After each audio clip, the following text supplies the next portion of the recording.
Students, last time we have started with the types of grinders, and in which the first we have seen the roughing grinders, the the grinders which we are using in our workshops or fabrication workshops are roughing grinders. They are meant for removal of material rather than used for surface finishing. So bench grinders, portable grinders, belt grinders, all these are the types we have seen for the roughing grinders. Then we have seen cylindrical grinders. Then we have seen centerless grinders, where they are classified on the basis of the feed given to the work through feed, in feed and end feed. And we have also seen the advantages of centerless grinding. So next type of grinders are surface grinders. Surface grinders are classified on the basis of the first criteria on the basis of the table type or the moment of the table.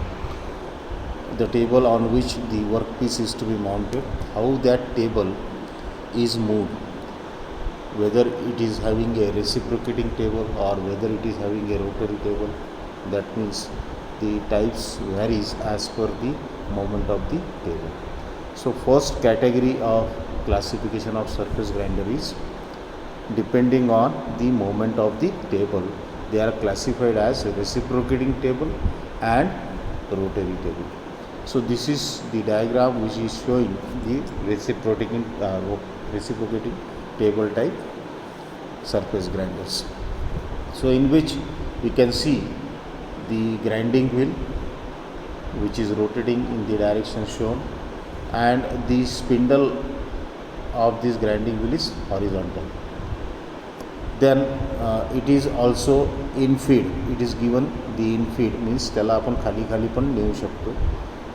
This is the workpiece which is mounted on the table, and the table can be moved to and fro. So reciprocating movement can be given to the table. त्याला मागे पुढे आपण करू शकतो. That is what is reciprocating. So it can be again of two types depending on the spindle, horizontal or vertical. So table जो आहे तो reciprocating type आहे, म्हणून हा जो सरफेस ग्राइंडर आहे हा reciprocating table type surface grinder आहे. दुसऱ्या डायग्राममध्ये तुम्हाला दिसते आहे की जो व्हर्टिकल जो स्पिंडल आहे व्हीलचा, ग्राइंडिंग व्हीलचा, तो व्हर्टिकल आहे, उभा आहे. याच्यामध्ये तो हॉरिझॉन्टल आहे पहिल्या याच्यात. सेकंड याच्यात it is vertical. So the wheel spindle is given, the axis is vertical and the wheel is rotated. हे डायरेक्शन दाखवलेली आहे रोटेशनची. याला इकडे किंवा इकडे कुठेही आपण रोटेट करू शकतो. याला इनफीड पण दिली जाते. इनफीड म्हणजे याला आपण खाली खाली नेऊ शकतो depending on the width of the workpiece. आणि मटेरियल किती रिमूव्ह करायचं आहे तुम्हाला त्याच्यावरचं, तो नॅचरली त्याला तुम्हाला खाली खाली न्यावं लागेल तरच ते मटेरियल रिमूव्ह होईल वर्कपीसवर. Again the table is having the reciprocating moment. So table moment is same in both horizontal or vertical, and that's why the name is the reciprocating table type. So here the hydraulic drives are used to move the tables or to reciprocate that table.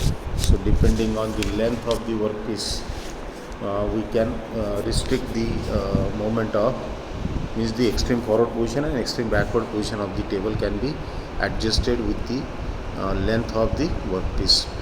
So म्हणजे सगळ्यात समोर तो किती गेला पाहिजे आणि मागे किती गेला पाहिजे हे जे आहे ते आपण वर्कपीसच्या लेंथवरून we can adjust that. Then second is rotary table surface grinder. So याच्यामध्ये जे टेबल होतं ज्याच्यावर वर्कपीस आपण फिट करायचो that is reciprocating type. Here the table on which the workpiece is to be mounted is rotated, गोल फिरतो आहे. The spindle of the grinding wheel can be horizontal or vertical. ते सारखंच आहे. याला हॉरिझॉन्टल आहे, याला दुसऱ्या डायग्राममध्ये तुम्हाला दिसते आहे जो स्पिंडल आहे तो ॲक्सिस जो आहे त्याचा तो वर्टिकल आहे, पण तो टेबल जो आहे इथे रोटरी आहे. So depending on the size and shape of the workpiece. जर वर्कपीस गोलाकार असेल आणि खूप सारे छोटे छोटे वर्कपीसेस असतील तर we can mount it on this type of table and we can rotate. So at the same time we can have the grinding of or surface finishing of or we can go for number of jobs can be mounted on the table. So here the direction of wheel of rotation is shown, the wheel spindle is shown, the cross speed is shown. Cross speed म्हणजे याला आपण समोर मागे पण करू शकतो, याला आपण खाली पण दाबू शकतो. इनफीड दाखवलेला आहे, याला खाली नेता येते, याला आपण मागे पुढे पण करू शकतो depending on the work pieces. So table is there which is having rotary motion or rotary movement on which the workpiece is to be mounted. Here the spindle of the wheel, grinding wheel is horizontal. Here the spindle of the grinding wheel is vertical. So here again the wheel is rotated, grinding wheel is rotated. Again the infeed is given, म्हणजे याला आपण खाली खाली दाबू शकतो depending on the size of the workpiece.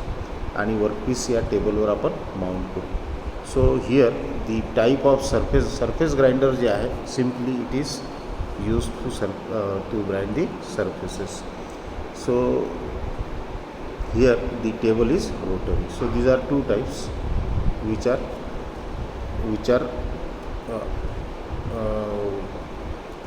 which are type are depending on the table movement, rotary or reciprocating.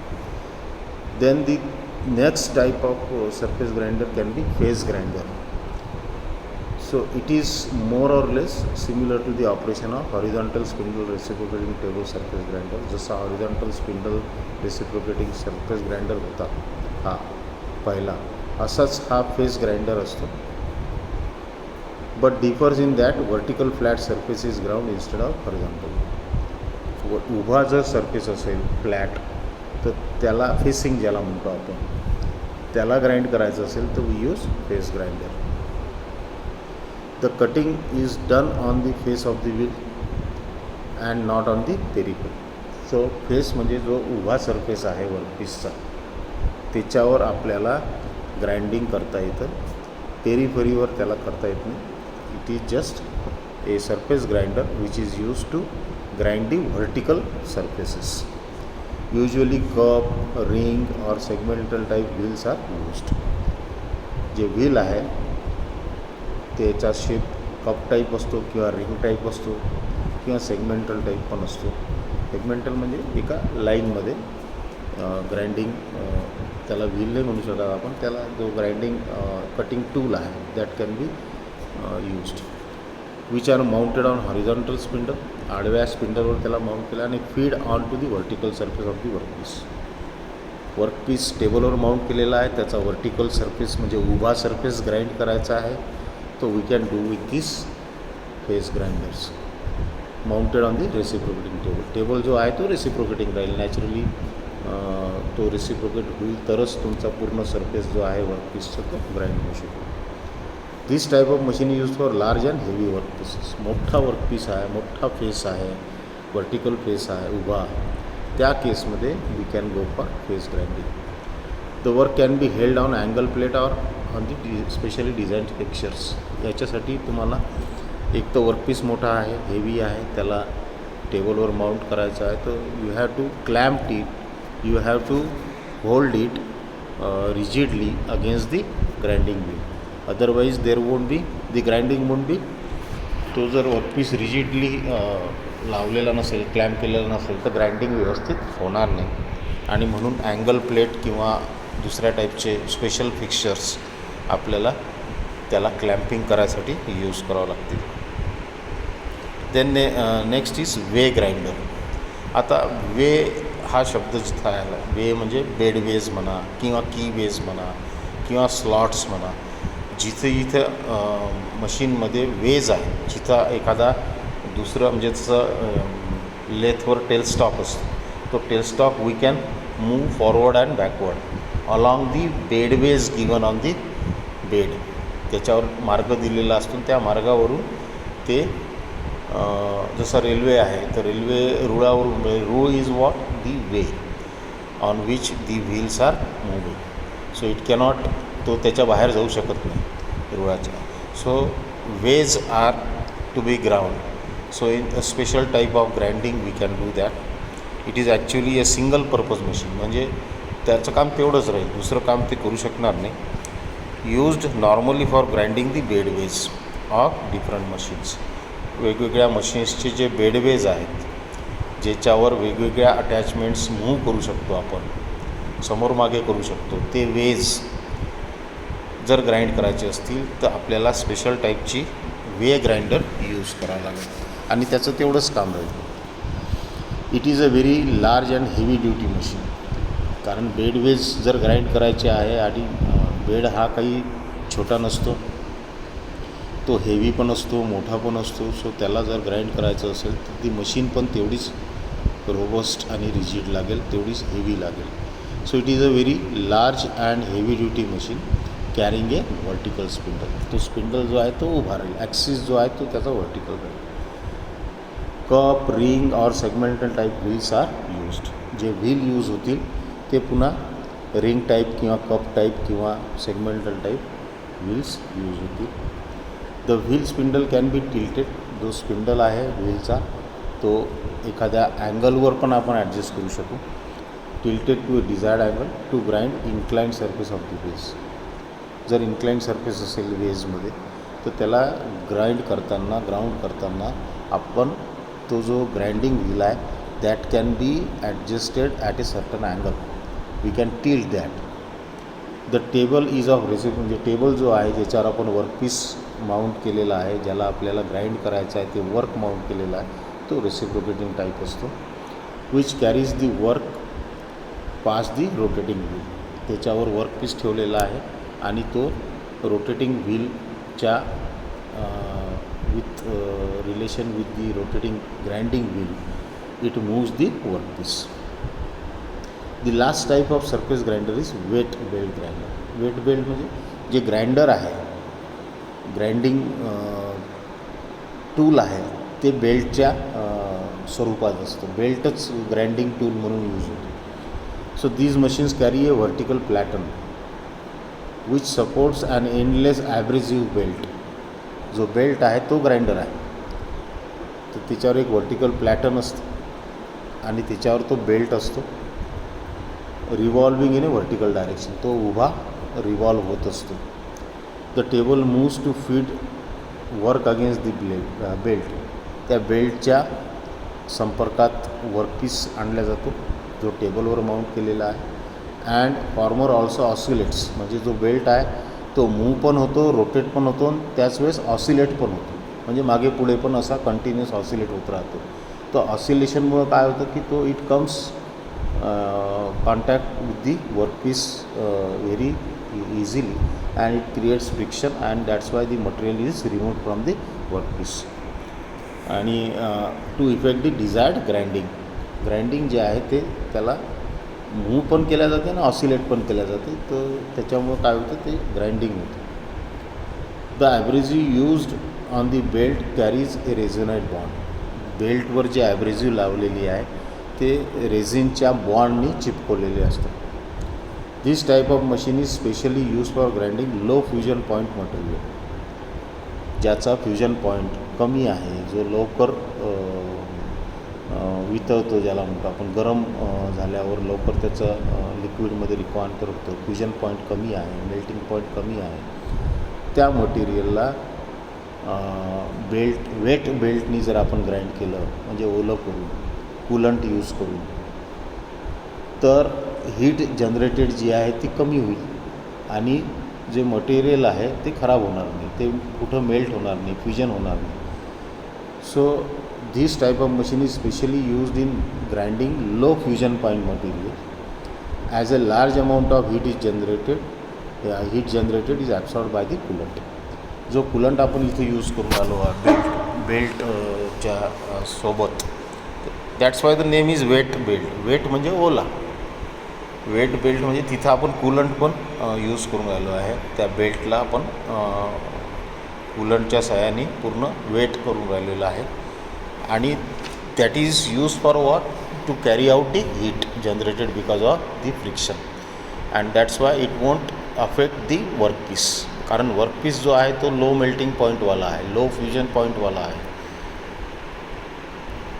Which is used in ample quantity. आणि जे coolant आहे ते खूप जास्त आपल्याला यूज करावं लागेल आणि कंटिन्युअस यूज करावं लागेल. So that circulation of coolant will be continuous. तो तिथं सोडल्या जाईल, पुन्हा खाली कलेक्ट होईल, पुन्हा वर पंप होईल. So it will be continuously flowing to absorb the heat generated to keep the workpiece unaffected because of the heat. So this is the wet belt grinder. So these are the types of surface grinders, right from the table moment. Depending on table moment, it can be reciprocating and rotary. Depending on the second type, we have seen table, rotary table and reciprocating table. Then we have seen face grinder. Then we have seen the way grinder, which are special machines which are used to do certain specialized work. Way grinder, wet belt grinder, ह्या गोष्टी कधी आपण use करू, जसं तुम्ही जे material grind करतात आहे ते over a period of time, long time, if you are using some low fusion point material और low melting point material all the time you are grinding, कारण तुमचं ते मटेरियल कंटिन्युअसली तुम्हाला मास प्रोडक्शनसाठी यूज करता येते. तर त्या केसमध्ये you can go for such type of grinding machines which will be advantages. So next is, so this is what is all about the surface grinder.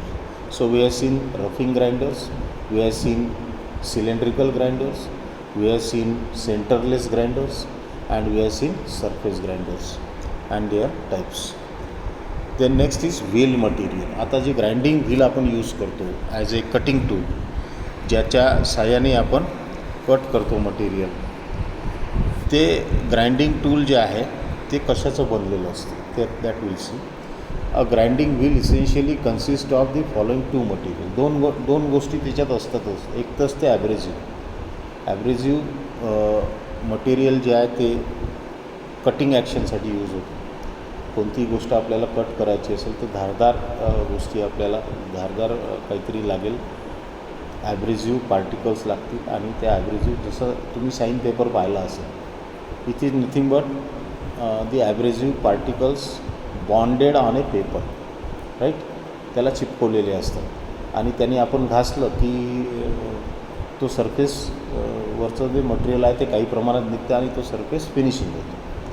पाहिला आहे तुम्ही, भिंत घासतो आपण साईन पेपरने, किंवा कोणताही काही कार्बन काढायचा असेल कशावरचा तर तो साईन पेपरने आपण घासतो. So you might have seen this. So it is nothing but the abrasive particles bonded together and it is bonded on a piece of paper and that can be use as sign paper. त्याला आपण sand paper, it is not sand paper, it is sign paper. So abrasive, it is the material of the grinding wheel which does the cutting action. Cutting action कशामुळे होते? ॲब्रेझिव्हमुळे, ॲब्रेझिव्ह पार्टिकल्समुळे. आता abrasive हे, there are number of type of abrasives used. There are natural abrasives which are used, which are available आपल्या जमिनीवर, पृथ्वीवर ते available आहेत. नॅचरल रिसोर्सेसमधून आपण सिलिकॉन जे आहे किंवा अजून काही गोष्टी आहे, क्वार्ट्स आहे, डायमंड आहे, all these are available naturally. पण काही आर्टिफिशियल पण आपण यूज करू शकतो. ॲल्युमिनियम ऑक्साईड आहे, सिलिकॉन कार्बाईड आहे. So this we can use, that will see in detail, natural abrasive and artificial abrasives. So abrasive is the material which does the cutting. जे cutting ॲक्शनसाठी जे responsible आहे ते ॲब्रेझिव्ह. दुसरं आहे बॉन्ड. आता जे पार्टिकल्स आहेत, ॲब्रेझिव्ह पार्टिकल्स, त्यांना जोडून ठेवणे, ते एकत्र आणणे आणि त्यांना जोडून ठेवणे, हे कशाचं काम आहे? हे बॉन्डचं काम आहे. Bond is the material of the grinding wheel, acts as a binder to hold the abrasive grains together. ते सगळे ॲब्रेझिव्ह ग्रेन्स जे आहेत, त्याचे जे ॲब्रेझिव्हचे कण आहे ते कण सगळे जोडून ठेवणे, एकत्र ठेवणे, हे कशाचं काम आहे? बॉन्डचं. सो जे ग्राइंडिंग व्हील आहे ते ग्राइंडिंग व्हील कसं तयार करतात की ॲब्रेझिव्ह जे पार्टिकल्स आहेत ते बॉन्ड्सच्या सहाय्याने जोडतात आणि त्याला वेगवेगळे शेप देतात. So that is what is the abrasive and the bond, the two constituents of the grinding wheel. So bond is the material responsible for binding, त्याला जोडून ठेवणे, आणि abrasive is the material responsible for the actual cutting or grinding. Then next is abrasive material. So what are the various materials which we are using for manufacturing the grinding wheels? So abrasive जे मी तुम्हाला सांगितलं की ते काय आहे. So these are extremely hard materials. जे abrasive material असतात ते खूप हार्ड असतात. consisting of very small particles called grains. छोटे छोटे पार्टिकल्स कण ॲब्रेसिव्हचे असतात जे अतिशय हार्ड असतात, त्याला आपण ग्रेन्स म्हणतो, abrasive grains, which carry a number of sharp cutting edges and corners. आता तुम्ही ते जे ॲब्रेसिव्ह पार्टिकल्स आहेत त्याला प्रत्येक पार्टिकलला, प्रत्येक ग्रेनला कटिंग एज असते किंवा शार्प कॉर्नर्स असतात किंवा एजेस असतात, आणि त्याला जर तुम्ही जोडलं तर ते पूर्ण जो सरफेस आहे त्या पार्टिकल्सचा, it can be used as the cutting tool. That is what is the grinding tool. So these are extremely hard materials consisting of very small particles called grains which carry a number of sharp cutting edges and corners. त्याचे corners आणि edges अतिशय sharp असतात त्या ग्रेन्सचे. The ॲब्रेसिव्ज R of two types. I have already told you that one is natural and the second is artificial or we can say manufactured. Artificial म्हणजे कृत्रिमरित्या तयार केलेले. So Naturals R we'll see in which are available or which are extracted from the mines. पृथ्वीवर पृथ्वी तलातून ते आपण काढतो. That will see in detail. Artificial जे आहेत ते सिलिका कार्बाईड आहे, ॲल्युमिनियम ऑक्साईड आहे आणि artificial diamonds. Diamonds can be artificial or natural. Natural diamonds are very costly आणि म्हणून त्याला जो ऑप्शन आहे तो आर्टिफिशियल डायमंड्सचा आहे, आणि that can be again used as the grinding material. जसं तुम्हाला माहीत असेल की diamond is the hardest material, आणि काच कापायचा असेल तर आपल्याला जी टीप असते ती डायमंड टीप लागते, आणि त्या डायमंड टीपनी काच कापल्या जातो. So these are what the artificial or manufactured type of abrasives. So first is natural abrasives. They are obtained directly from the mines. म्हणजे पृथ्वी तलावर ज्या माइन्स आहेत, खाणी ज्याला म्हणतो, त्या खाणीतून हे नॅचरल ॲब्रेसिव्स आपल्याला मिळतात. The common natural abrasives are sandstone. Sandstone रेतीचे बारीक कण. इमरी पेपर किंवा जे असतो emery is a sort of abrasive. Corundum, quartz and diamond हे सगळे नॅचरल ॲब्रेसिव्ज आहेत. हे माइन्समधून आपल्याला मिळतात. The sandstone is use only for sharpening some wood working tools. Sandstone जे आपण साईन पेपर यूज करतो किंवा ज्याला म्हणू आपण वूड वर्किंग टूल्स असतील, सॉफ्ट टूल्स असतील जे वूडवर आपण काम करतो, त्याला शार्प करण्यासाठी सँडस्टोनचा यूज आपण करू शकतो. पण मेटल जर ग्राइंड करायचं असेल तर we have to use emery or say other type of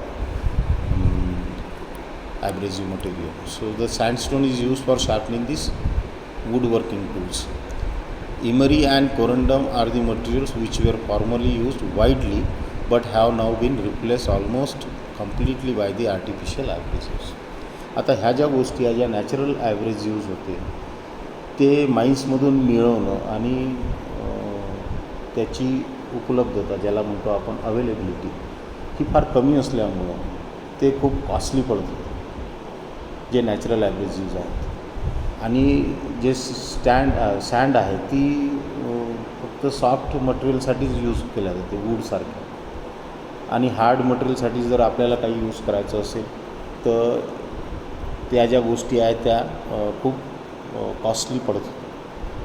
ते एक तर दुर्मिळ आहेत, म्हणजे मिळणं कठीण आहे, आणि मिळालं तर ते त्याच्यावर वेळही खूप जातो आणि कॉस्ट पण खूप वाढते. आणि म्हणून now days these natural abrasives are replaced, almost they are replaced by the artificial abrasives. म्हणजे आर्टिफिशियली तयार केलेल्या ॲब्रेसिव्हजनी आपण त्याला रिप्लेस केलेलं आहे. Diamond however still retains the place even in modern grinding process. आता डायमंडसारखी जी वस्तू आहे ती खूप कॉस्टली आहे, पण खूप प्रिसिजन आपल्याला पाहिजे असेल, ॲक्युरेसी पाहिजे असेल, खूप सॉफिस्टिकेटेड वर्क असेल, so in that case we use diamond. So diamond जो आहे त्याला काही आपण अजून नॅचरल डायमंड त्याला काही अजून रिप्लेसमेंट मिळालेलं नाही आहे. तो यूज होतो, पण it is used in very sophisticated way. Then it is largely used for dressing the grinding wheels as an abrasive for grinding hard materials. जो डायमंड आहे तो ग्राइंडिंग व्हील्स जसा आपण म्हणतो की शार्पनिंगची गरज आहे, तो ब्लंट झाला आहे, त्याचा सरफेस ब्लंट झालेला आहे, त्याला शार्प करायसाठी डायमंड पण यूज ग्राइंडिंग व्हील्स. म्हणजे after some period of time because of wear and tear, जसं प्रत्येक tool are to be sharpen after a time period, त्याला ग्राइंडिंग करणं आवश्यक असतं. कोणताही टूल आपण पाहतो की त्याला धार लावणं किंवा ग्राइंड करणं आवश्यक असते, शार्प करणं आवश्यक असते. तर ग्राइंडिंग व्हीलला जर शार्प करायचं असेल तर we use natural abrasives such as diamonds. So these are what natural abrasives. In next video we will see the artificial abrasives. Thank you.